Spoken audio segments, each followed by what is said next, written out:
ನಮಸ್ತೆ ಎಲ್ಲರಿಗೂ. ಬಹಳ ದಿವಸದಿಂದ ಫೇಸ್ಬುಕ್ಗೆ ಬರಲಿಕ್ಕಾಗಲಿಲ್ಲ, ಯಾವುದೇ ವೀಡಿಯೋನ ಅಪ್ಲೋಡ್ ಮಾಡಲಿಕ್ಕಾಗಿಲ್ಲ. ಸ್ವಲ್ಪ ಆರೋಗ್ಯ ಸಮಸ್ಯೆ ಇರೋದ್ರಿಂದ, ಅಂದರೆ ವಾಯ್ಸ್ ಪ್ರಾಬ್ಲಮ್ ಇತ್ತು ನನಗೆ. ಸೊ ಮೊನ್ನೆ ಅಂದರೆ ಸೋಮವಾರ 18ನೇ ತಾರೀಕಿಗೆ ನನ್ನ ಕೇಸ್ ಇತ್ತು ಬೆಳ್ತಂಗಡಿಯಲ್ಲಿ. ಸೊ ಆ ಕೋರ್ಟಿಗೆ ಸಲುವಾಗಿ ನಾನು ಊರಿಗೆ ಬಂದಿದ್ದೆ ಬೆಳ್ತಂಗಡಿಗೆ. ಸೊ ನಿನ್ನೆ ಫುಲ್ ಅಲ್ಲೇ ಇದ್ದೆ ನಾನು. ಒಂದು ಬಿಸ್ನೆಸ್ ಮೀಟಿಂಗ್ ಕೂಡ ಇತ್ತು. ನಿಮಗೆ ಆಲ್ರೆಡಿ ಹೇಳಿರ್ಬೋದು, ನಾನು BPO ರಿಲೇಟೆಡ್ ಜಾಬು. ಸೊ ಅದರದ್ದು ರನ್ ಮಾಡ್ತಾ ಇರೋ ನನ್ನ ಸಹೋದ್ಯೋಗಿ ಬೆಳ್ತಂಗಡಿಯಿಂದ. ಸೊ ಅದರ ಒಂದು ಮೀಟಿಂಗ್ ಆಗಿ ಇವತ್ತು ನಿನ್ನೆ ರಾತ್ರಿ ನಾನು ಗುರುಪುರ ಕೈಕಂಬಕ್ಕೆ ಬಂದು ಇವತ್ತೀಗ ಸತ್ಯದೇವತೆ ಇಲ್ಲಿ ನನ್ನ ಒಂದು ಹೊಸ ವ್ಯವಹಾರದ ಬಗ್ಗೆ ಕೇಳೋದಕ್ಕಿತ್ತು. ಒಂದು ಬಿಸ್ನೆಸ್ ಸ್ಟಾರ್ಟ್ ಮಾಡಬೇಕು ಅಂತ ಇದ್ದೀನಿ. ಅದರ ಅಪ್ಡೇಟ್ ನಾನು ಮುಂದೆ ಕೊಡ್ತೀನಿ. ಸೊ ಅದಕ್ಕೆ ನಮ್ಮ ಗುರುಗಳಿಂದ ಒಂದು ಅನುಗ್ರಹನೂ ಸಿಕ್ಕಿದೆ. ಇವರಿಗೆ ಗೊತ್ತು, ನಾನು ಪ್ರತಿಯೊಂದೊಂದು 20 ವರ್ಷದಿಂದ ಇಲ್ಲಿ ಬರ್ತಾನೆ ಇರ್ತೀನಿ. ಏನಾದರೂ ಒಂದು ಸಜೆಷನ್ ಕೇಳೋಕ್ಕೆ ತುಂಬ ಟೆನ್ಷನ್ ಆದಾಗ, ಏನಾದರೂ ಒಂದು ನನಗೆ ಮಾರ್ಗದರ್ಶನ ಬೇಕು ಅನ್ನುವಾಗ ನಾನೆಲ್ಲ ನನ್ನ ಅಕ್ಕ ತಂಗಿಯರು ನನ್ನ ಬಗ್ಗೆ ಮೊದಲು ಕೇಳೋಕ್ಕೆ ಬಂದಿರೋದು ಇಲ್ಲಿಗೆ. ಸೊ ಆನಂತರ ನಾನು ಬರೋಕ್ಕೆ ಸ್ಟಾರ್ಟ್ ಮಾಡಿದೆ. ಇವರು ಹೇಳಿದ ವಿಚಾರಗಳೆಲ್ಲ ನನ್ನ ಜೀವನದಲ್ಲಿ ಆಗಿದೆ, ಕರೆಕ್ಟಾಗಿ ಅವರ ಮಾರ್ಗದರ್ಶನದಲ್ಲಿ ಹೋಗಿದ್ದೀನಿ. ಒಂದಿಷ್ಟು ಕೋರ್ಟ್ ಕೇಸ್ಗಳ ವಿಚಾರದ ಬಗ್ಗೆನೂ ಕೇಳಿದೆ. ನನ್ನ ಕಡೆನೇ ಗೆಲುವು ಆಗುತ್ತೆ ಅಂತ ಹೇಳಿದ್ದಾರೆ. ನನಗೆ ದೇವರ ಅನುಗ್ರಹ ಕೂಡ ಇದೆ. ಮತ್ತೊಂದು ಇಂಪಾರ್ಟೆಂಟ್ ವಿಚಾರ, ನಾನು ಈ ವಿಡಿಯೋ ಮಾಡಿದ ಉದ್ದೇಶ ಹಾಗೆ, ಅದಕ್ಕೆ ದೇವರ ಸನ್ನಿಧಿಯಲ್ಲೇ ಕೂತ್ಕೊಂಡು ಮಾತಾಡ್ತಾ ಇದ್ದೀನಿ.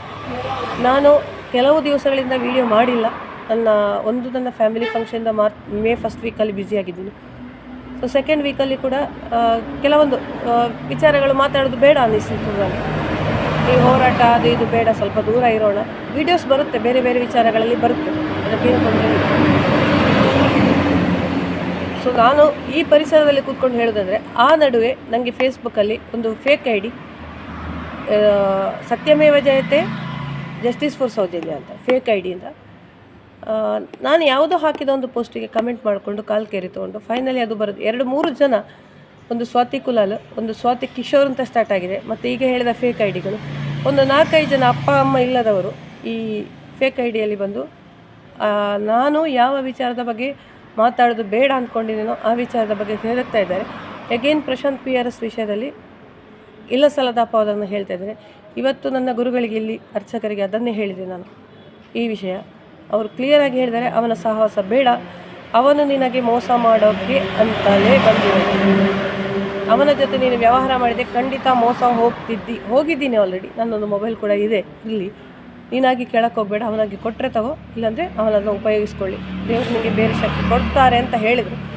ಸೊ ಆ ವಿಚಾರವನ್ನು ನಾನು ಇವತ್ತು ಇಲ್ಲಿ ದೇವರ ಸನ್ನಿಧಿಯಲ್ಲಿ ಹೇಳ್ತಾ ಇದ್ದೀನಿ.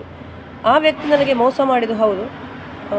ನನ್ನ ಹೆಸರು ಹಾಳು ಮಾಡಿದ ವಿಚಾರನ ಹೇಳಿದೆ, ತಲೆ ಕೆಡಿಸ್ಕೋಬೇಡ ಅಂದರು. ಅವನು ನಾನಿಷ್ಟು ಸ್ಟ್ರಾಂಗ್ ಇದ್ದೀನಿ ಅಂತ ಅನಿಸಿಲ್ಲ. ಈ ಪ್ರಶಾಂತ್ PRS ಎನ್ನ ವ್ಯಕ್ತಿ ನಾನು ರಿವರ್ಸ್ ಹೊಡಿತೀನಿ ಅಂತ ಅಂದುಕೊಂಡಿರಲಿಲ್ಲ. ಬಟ್ ತುಂಬ ಜನ ಹೇಳಿದರು ಅವನ ಜೊತೆ ಸಹವಾಸ ಬೇಡ, ನಿನ್ನ ಹೆಸರು ಹಾಳಾಗುತ್ತೆ. ಹಾಳು ಮಾಡಲಿಕ್ಕೆ ಟ್ರೈ ಮಾಡಿದ. ನನಗೇನದು ಸರಿ ಮಾಡಬೇಕು ಅಂತ ಅಗತ್ಯ ಇಲ್ಲ. ಅವನ ವಿಚಾರಕ್ಕೆ ಬಿಟ್ಬಿಟ್ಟಿದ್ದೀನಿ. ಇನ್ನು ಆ ವಿಚಾರದಲ್ಲಿ ನನ್ನನ್ನು ಯಾರು ಕೆದಕಬೇಡಿ, ನಾನು ಅವನ ವಿಚಾರಕ್ಕೆ ಇಲ್ಲ. ಇದಿಷ್ಟು ಹೇಳೋಕ್ಕೆ ನಾನು ಈ ವಿಡಿಯೋ ಮಾಡ್ತಾಯಿದ್ದೀನಿ. ಮುಂದೆ ಸಿಗ್ತೀನಿ.